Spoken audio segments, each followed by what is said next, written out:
Hello, everybody from the Holy Land. Well, tonight we'll be talking about human resource management. Human resources defined, one of my old bosses described human resources as the glue that holds the organization together. Human resources takes care of health benefits, hiring and firing, investigating sexual harassment charges, investigating racial issues, making sure that company policies and procedures are held up with respect to, let's say, time and attendance. Many times, human resources has a hand in payroll. So tonight, that's what we're going to be talking about. So we're now on slide 2 in chapter 12. Learning objectives explain why strategic human resource management can help an organization gain a competitive advantage. Describe the steps managers should take to recruit and select organizational members. Recruitment is very, very important, hiring and firing. Discussing the training and development, that's another aspect that's very, very important. Human resources deals with training employees, making sure that they get what they need, and this ensures organizational members can effectively perform their job. So, for example, so-and-so secretary needs a class in typing. So-and-so secretary needs help with Microsoft Word. Somebody doesn't know how to use, PDF Creator. Somebody doesn't know how to use social media and they need it for work, something like that.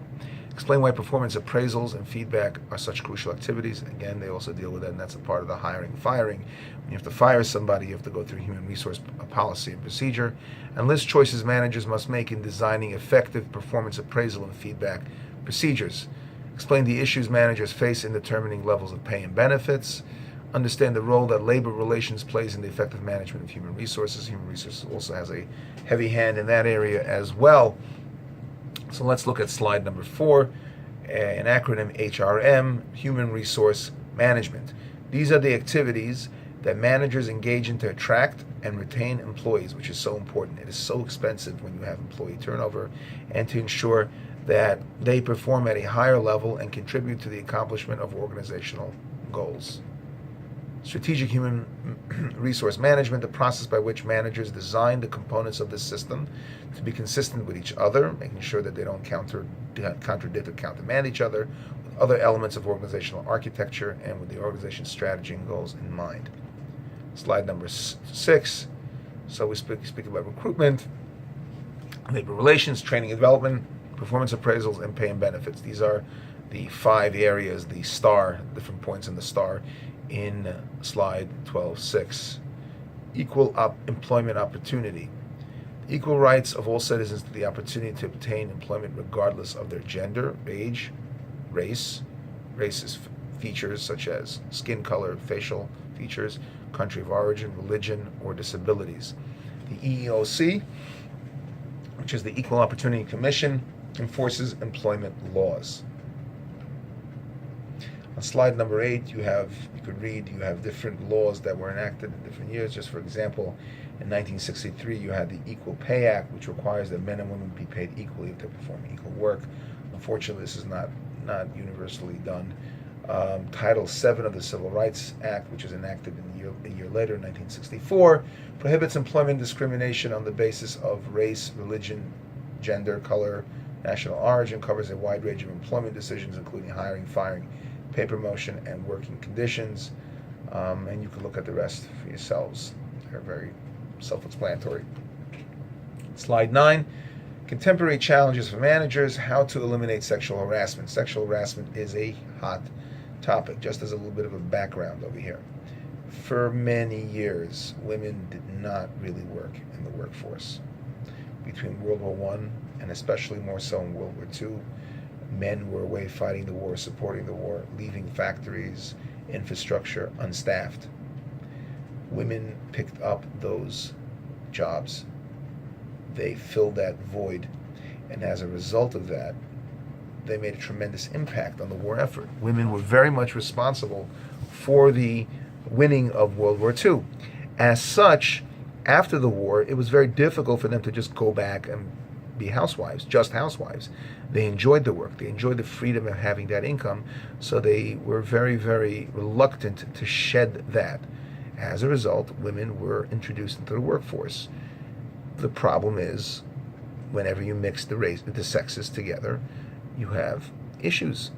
Why do you think there are separate schools for boys and girls? Boys and girls together in class, it's a distraction. It could lead to other issues, which you don't have to mention in this class, but I'm sure you're well aware of them. As a result, you had situations where men, primarily it was men towards women, where men would take certain liberties and basically force women into unwanted sexual situations, either actual sex, which would be really unconsensual, without consent, because they were doing it because they were afraid of their jobs, or they would be demeaned by certain behaviors. So managers now have to deal with allegations of sexual harassment, because if they don't have policies and procedures governing that area, then of course the legal system will destroy a company when there is a lawsuit. How to make accommodations for employees with disabilities. You have to accommodate disabled employees. It has to be reasonable accommodations, obviously. If somebody is so terribly, severely disabled that they need to have 5 people hired to do the other parts of their jobs, and they could only do 1 out of 6 tasks, that would not be reasonable. And of course, that would qualify you to not hire that particular disabled person. However, if there's a reasonable accommodation, such as, let's say a person has a hearing issue and they require an amplified headset, which requires some sort of button to amplify the sound, and that costs an extra $200 or $300. That's a reasonable accommodation. That's something the organization will have to invest in. Same would be true if somebody has some sort of visual issue and they would require a larger screen. I don't have the greatest vision. When I started working, I asked for a large screen, and I got one. It makes my life a lot easier. It's a reasonable accommodation. How to deal with employees who have substance abuse problems. Counseling, drug counseling. Do you have a zero tolerance procedure where if somebody is found to have drugs in their system? How to deal with employees that have drinking issues, and how to manage HIV positive employees with AIDS. How do you manage with that? So there's also recruitment, slide 10. Activities that managers engage in to develop a pool of candidates for open position. And then from the recruitment section, you have selection, which is the process that managers use to determine the relative qualifications of job applicants and their potential for performing well in a particular position. Slide 11. The recruitment and selection system. Human resource planning. Determine recruitment and selection needs, and of course job analysis, understanding what goes into creating a job. Human resource planning, activities that managers engage in to forecast their current and future needs for human resources. Demand forecast, slide 13, estimates the qualifications and numbers of employees the firm will need given its goals, strategies. Supply forecasts, estimates the availability and qualifications of current employees now and in the future, as well as the supply of qualified workers in the external labor markets. You're looking outside to see how many people are available. And it's difficult to find good employees out there. Society has changed. People's work ethic has changed. It's a different world. It's hard. Outsourcing. Using outside suppliers and manufacturers to produce goods and services. Using contract workers rather than hiring them. This way you don't have to deal with their health benefits and their 401ks and their sick time and all that other stuff. More flexible for the firm, provides human capital at a lower overall cost. Slide 15, job analysis. Identifying the tasks, duties, and responsibilities that make up a job and the knowledge, skills, and abilities needed to perform the job. Understanding what it takes to do the job. Understanding what can you expect from an employee for that position in an 8, 9, or 10-hour day. How much can you expect from an employee? It should be done for each job in the organization. One of the things that I have found in my work history is bosses, employers that don't really understand what the job entails. They have this pie in the sky, this wish list, if you will, of what they expect the job to be, and of course, then they get frustrated. How come I have to go through 5 different people this year?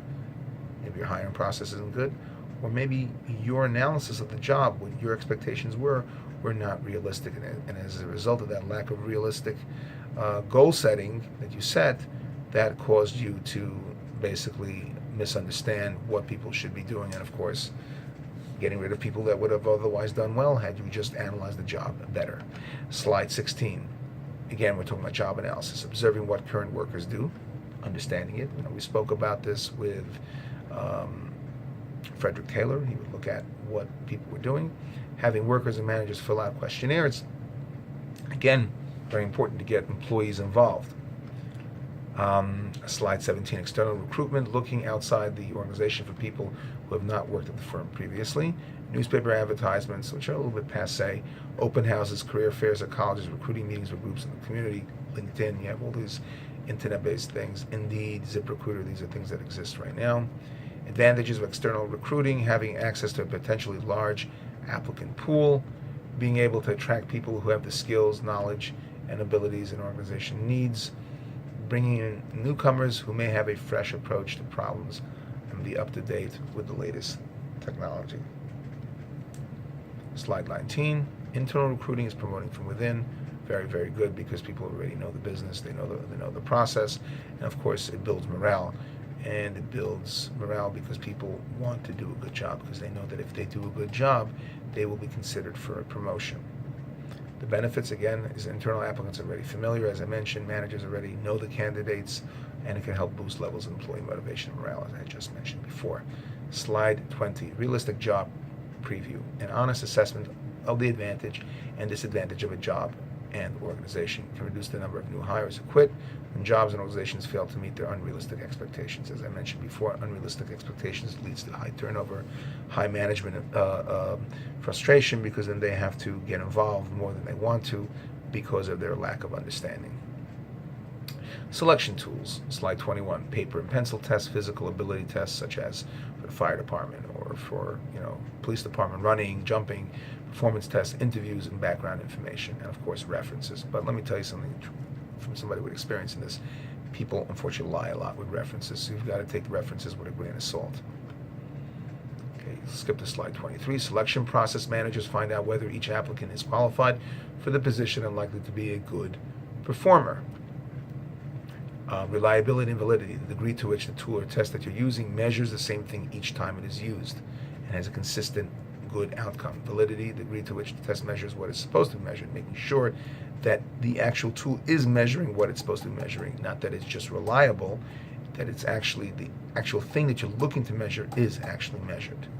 Training, slide 25, teaching organizational members how to perform current jobs and helping them to acquire the knowledge and skills they need to be effective performers.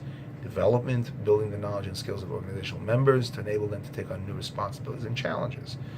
Grooming them for further growth, which is important. People should be on a career ladder, a career path, making sure that they understand that they could spend their entire career in this company and have room to grow and to become bigger and better. Slide 26, training and development, need assessment of which employees need training or development and what type of skills or knowledge they need to acquire. Right? Need assessment is done through training, classroom instruction, on-job training, apprenticeship, and then development, classroom instruction, on-the-job training, varied work experience, formal education. Slide 28, performance appraisal, evaluation of employees' job performance and contributions to their organization, traits, behaviors, results. Performance feedback, the process through which managers share performance appraisal information with subordinates, give subordinates an opportunity to reflect on their own performance and develop with subordinates plans for the future. And this is important because if you don't give feedback, people never will learn. It's not fair. Hire somebody, not say anything to them after 6 months, go with them, say, hey, you've done a lousy job, get out. That doesn't make any sense. Doesn't make you look good either. It certainly doesn't make the organization look any good. Okay, let's just skip slide 30. Slide 30 is the graph of measures of performance. You can look at it yourself. Graphic rating scales versus behaviorally anchored rating scales. Okay. Slide 31 is also another model. Subject measures of performance, behavioral, observational skill. You can look at that yourself and follow along in the book. Who appraises performance? Slide 32. Supervisors, customers or clients, subordinates, yourself, and of course your peers. You have formal appraisals, slide 33, an appraisal conducted at a set time during the year and based on performance dimensions that were specified in advance. As you knew in advance what was expected of you, and at a certain time of the year, every 6 months or so, or every year, you're appraised. Then you have informal appraisals, an unscheduled appraisal of ongoing progress in the areas for improvement. And it should be done in a non-derisive, non-derogatory way where people are encouraged to do well. Slide 34. Effective feedback tips: be specific and focus on behaviors or outcomes that are correctable and within a worker's ability to improve. Don't give them things that they can't do. Approach performance appraisal is an exercise in problem solving and solution finding, not criticizing. Express confidence in a subordinate's ability to improve. If you don't build confidence, you're destroying the organization from within. And provide performance feedback both formally and informally. Slide 35, pay includes employees' base salaries, pay raises, and bonuses. Determines by characteristics of the organization and the job and level of performance, and benefits are based on membership in an organization itself. Pay levels, slide 36, the relative position of organizations' incentives in comparison with those of other firms in the same industry, employees, similar kind of workers, and people do shop around. They know what the job is worth, so when they go for an interview, you have to make sure that your job is advertised at a competitive rate, because otherwise people won't even decide to come for an interview, and those that do will come will be the ones that you don't really want. The people who are desperate, the people who don't have the skills, the people that are just hoping to get a job, and that's not a good situation. Pay structure, slide 37, the arrangement of jobs and categories based on their relative importance to the organization and its goals, levels of skills, and other characteristics. If you have somebody who's in the mailroom, obviously they're not going to get the same salary as a director of operations, because the director of operations has many more responsibilities than a mailroom person. Benefits, slide 38, legally required Social Security, workers' compensation, unemployment. Voluntary health insurance, retirement, and daycare. Cafeteria-style benefits allows employees to choose the best mix of benefits for them, but can be hard to manage. Slide 39, labor relations, the activities managers engage in to ensure they have effectively working relationships with the labor unions that represent their employees' interests. And it's very good to be on good terms with them, because if you have to go into a labor strikes will cause you a great deal of problems, interruption of service, and that will not be a very, very good situation. Slide 40, unions represents workers' interests to management and their organization. A united group inevitably wields more power than an individual. This type of power may be especially helpful to employees in some organizations.